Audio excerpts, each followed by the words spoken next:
తెలంగాణ అన్నదాతకి అండగా ఉండడానికి రైతు భరోసా అందిస్తున్న పరిస్థితి మనం ఉన్నాం. గత ప్రభుత్వం బీఆర్ఎస్ ప్రభుత్వం రైతు బంధు పేరు మీద రైతులకి నేరుగా ఆర్థిక సాయం అందించింది. అదేవిధంగా దాని కొనసాగింపుగా ఇటు కాంగ్రెస్ ప్రభుత్వం వచ్చిన తర్వాత కూడా రైతు భరోసా అందిస్తున్న పరిస్థితి కనబడతా ఉంది. ఏదైతే ఖరీఫ్ సీజన్ సంబంధించి రైతు భరోసా కూడా వేయడానికి ప్రభుత్వం కసరత్తు చేస్తున్న పరిస్థితి కనబడతా ఉంది. వచ్చే నెల మొదటి వారంలోనే రైతు భరోసా పడనుంది. అయితే కొత్తగా ఏదైతే పట్టా పాస్‌బుక్ తీసుకున్న వాళ్ళకి గూడా కొన్ని గైడ్‌లైన్స్ అయితే వచ్చిన పరిస్థితి కనబడతా ఉంది. అవి ఏంటి?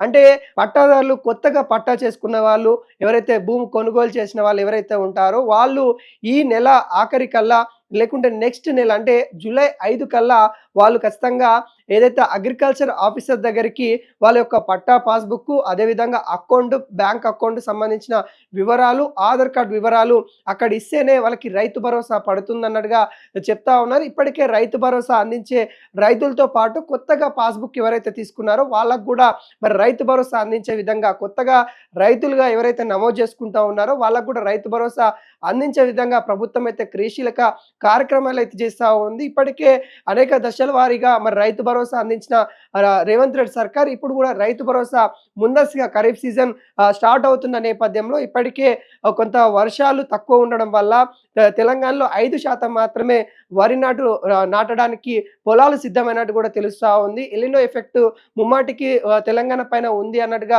ఇటు అగ్రికల్చర్ ఆఫీసర్లు కూడా ఎప్పటికప్పుడు అవగాహన కలిగిస్తా ఉన్నారు. పంట మార్పిడి చేయాలని కూడా చెప్తా ఉన్నారు. వరిని తగ్గించండి, ఏదైతే స్వల్ప వాటర్‌ని ఉపయోగించుకొని పంటలు పండించండి, వాటితోనే కొంత ముందుకు సాగండి అన్నట్టుగా ఇటు ప్రభుత్వం అయితే చెప్తా ఉంది. దాంట్లో భాగంగానే అన్నదాత కూడా కొంత ముందుకైతే వస్తా ఉన్నారు. అయితే రైతు భరోసా సంబంధించి కూడా కీలక అంశాలైతే ఇప్పుడు వెలువెళ్ళిన పరిస్థితి కనబడతా ఉంది. తెలంగాణ సర్కార్ కూడా కొత్తగా పాస్‌బుక్ తీసుకున్న ప్రతి ఒక్కరు కూడా రైతు భరోసా అందిస్తామని కూడా చెప్తా ఉన్నారు. జూలై 5 వరకి అప్లికేషన్ చేసుకున్న ప్రతి ఒక్కరికి రైతు భరోసా అందిస్తామన్నట్టుగా చెప్తా ఉన్నారు.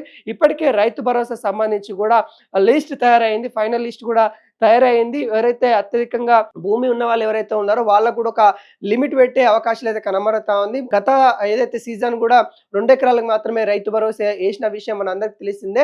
ఇప్పుడు కూడా రైతు భరోసా సంబంధించిన అంశం పైన కూడా ప్రభుత్వం ఆచితూచి అడుగులు వేస్తుంది. అసలైన రైతులకు మాత్రమే రైతు భరోసా అందియాలి. ఎవరైతే రియల్ ఎస్టేట్ దందా చేసేటోళ్ళు కావచ్చు, రియల్ ఎస్టేట్ మాఫియా చేసేటోళ్ళు కావచ్చు, వాళ్ళకి పట్టా పాస్‌బుక్ ఉన్నా గానీ వాళ్ళు పంట పండించుకోకుండా అలానే ఖాళీగా ఉన్న వాళ్ళకి రైతు భరోసా ఇవ్వబోమని కూడా ముందే చెప్పడం అయితే జరిగింది. ఎక్కడైతే రైతు పంట పండిస్తా ఉన్నారో ఆ భూమికి మాత్రమే సర్వే చేసి రైతు భరోసా ఇస్తామన్నట్టుగా ముమ్మాటికి చెప్పిన దిశగా వెళ్తా ఉంది రేవంత్ రెడ్డి సర్కార్ అని కూడా చెప్తా ఉన్నారు. వచ్చే నెల ఏదైతే మొదటి వారంలోనే రైతు భరోసా డబ్బులు అకౌంట్‌లో పడే అవకాశాలు ముమ్మాటికి ఉన్నట్టుగా తెలంగాణ సర్కార్ చెప్తా ఉంది.